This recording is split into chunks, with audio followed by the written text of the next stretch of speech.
Dando continuidade ao nosso curso de lógica, hoje nessa aula de lógica proposicional nós vamos falar sobre o raciocínio, como nós conseguimos demonstrar que um argumento é válido usando regras de inferência e de equivalência. Então, recordando aquele argumento que nós já vimos em aulas anteriores, inclusive na aula anterior vocês já até verificaram que ele é um argumento válido, usando o método semântico, o método da tabela verdade. Então, hoje nós vamos ver como mostrar que esse argumento é válido sem ter que construir a tabela verdade.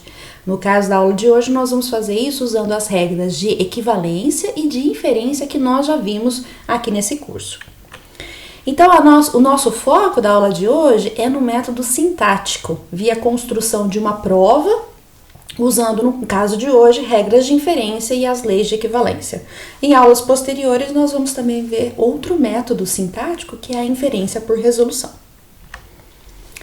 O que é uma prova, então? Então, nós vamos ver o seguinte, uma definição formal aqui. Então, dado um conjunto de fórmulas, né, que eu tenho aqui de alfa 1 até alfa n menos 1, essas são as minhas premissas, e o alfa n é a conclusão ao qual eu quero chegar.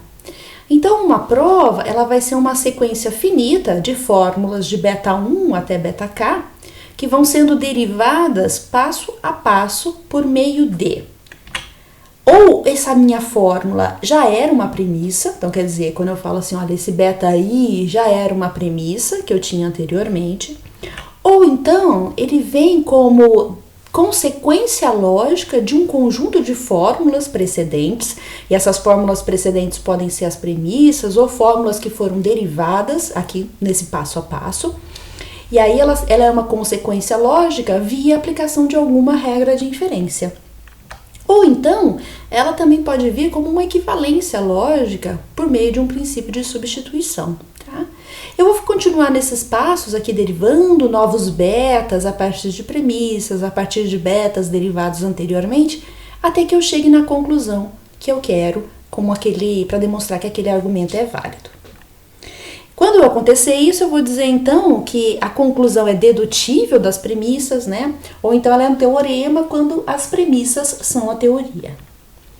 Então a ideia é a gente gerar uma estrutura desse jeito, de tal maneira que eu tenho as minhas premissas, eu tenho fórmulas decorrentes dessas premissas e de fórmulas anteriores por meio da aplicação de regras de inferência e equivalência, até que no final eu chegue numa conclusão, naquela conclusão que é esperada para demonstrar que o argumento é válido. Importante, algumas coisas, né? Pode existir mais de uma sequência de demonstração correta, então não se preocupem se a versão de vocês é diferente da versão que está na resolução de uma lista de exercício, tá? Eu posso utilizar essas premissas mais de uma vez. A premissa é verdadeira, eu posso usá-la quantas vezes eu quiser, tá? Ela não vai deixar de ser verdade só porque eu já usei ela.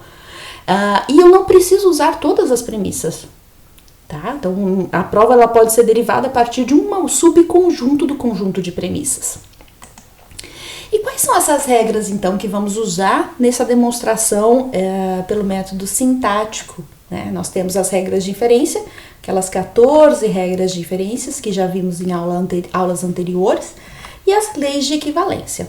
Lembrando, então, que nós temos um arquivo que resume todas elas em um PDF lá no nosso ambiente virtual da disciplina, tá? Consultem esse arquivo, tenham ele em mãos em todas as nossas aulas a partir de agora. Então, é isso que nós vamos gerar, essa prova de derivação ou dedução. Vamos ver um exemplo, então.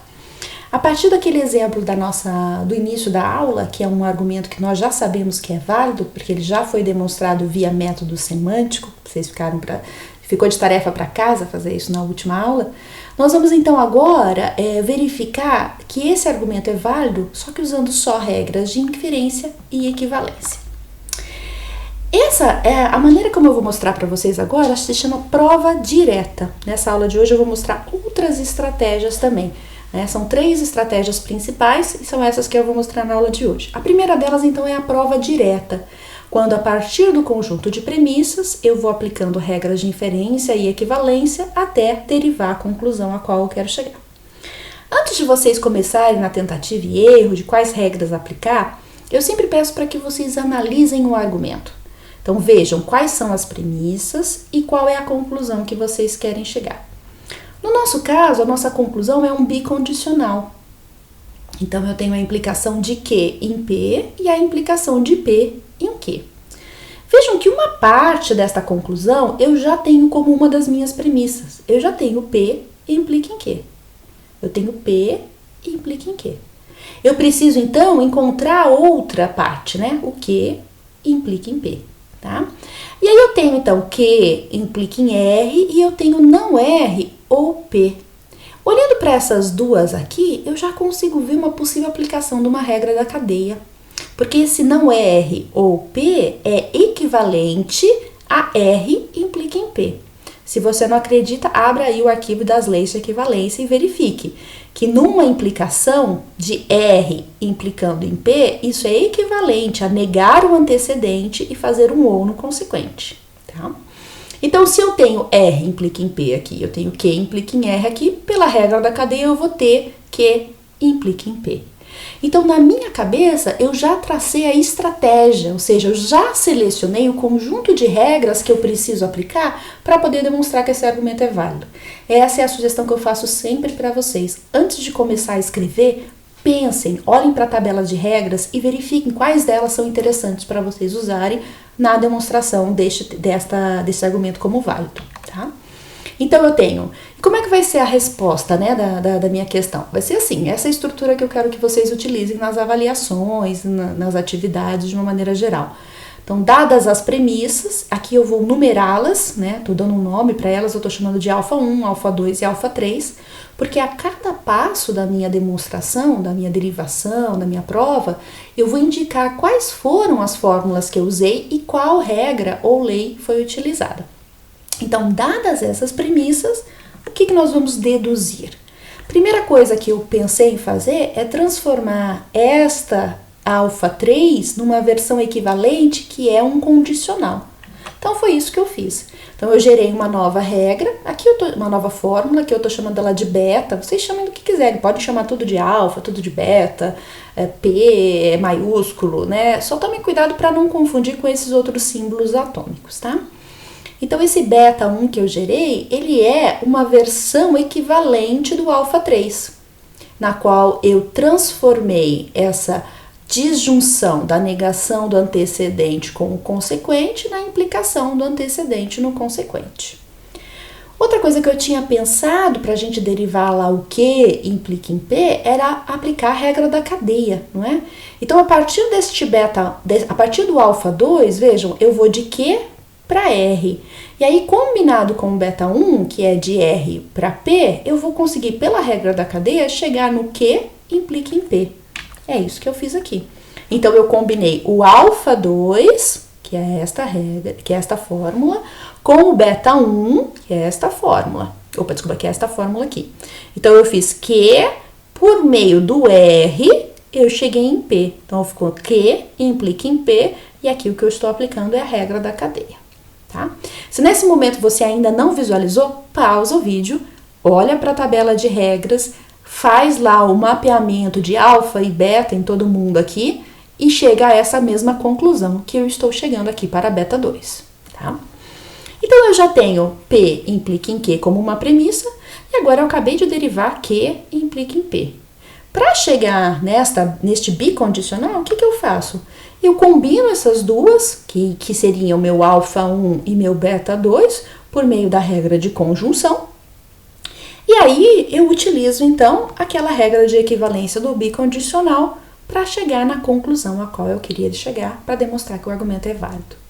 Então, vejam que aqui, com 4 passos, eu consegui demonstrar a validade deste argumento, sem ter que construir a tabela verdade. Num primeiro momento parece mais difícil usar as regras de inferência e equivalência, só que em muitos casos é o único raciocínio factível, porque dependendo da quantidade de átomos que você tem, não é fácil construir a tabela verdade. E conforme vocês forem utilizando as regras de inferência e equivalência, resolvendo os exercícios, treinando, o treinamento aqui é muito importante, essas regras vão ficando cada vez mais fáceis de serem assimiladas por vocês. Então, treinamento para que essas regras possam ficar mais fáceis de serem usadas, tá? Mais intuitivo aí o processo. Vamos ver se vocês entenderam, então. Eu vou fazer uma pausa aqui nessa gravação para que vocês tentem demonstrar que esses argumentos são válidos usando as regras de inferência e equivalência de uma maneira muito próxima, muito similar ao que eu acabei de mostrar para vocês. Então, na primeira, por exemplo, o que a gente tem? Olha lá, eu tenho várias premissas. A minha primeira premissa, olha, se a Terra é redonda, então a Lua é oval. Primeiro passo, encontra lá quem que é o operador, o conectivo lógico. Em seguida, encontra quem são os meus átomos. E aí mapeia isso para a lógica proposicional. Então façam isso para todas as premissas, montem um argumento na lógica proposicional e usem as regras de inferência e equivalência para demonstrar que o argumento é válido. Façam isso para os 3 argumentos. O que está em língua natural, na letra A, então tem que formalizar primeiro em lógica proposicional, e depois façam isso para os argumentos que estão nas letras B e C, que já estão em lógica proposicional. Façam aí que eu já volto para conferir com vocês.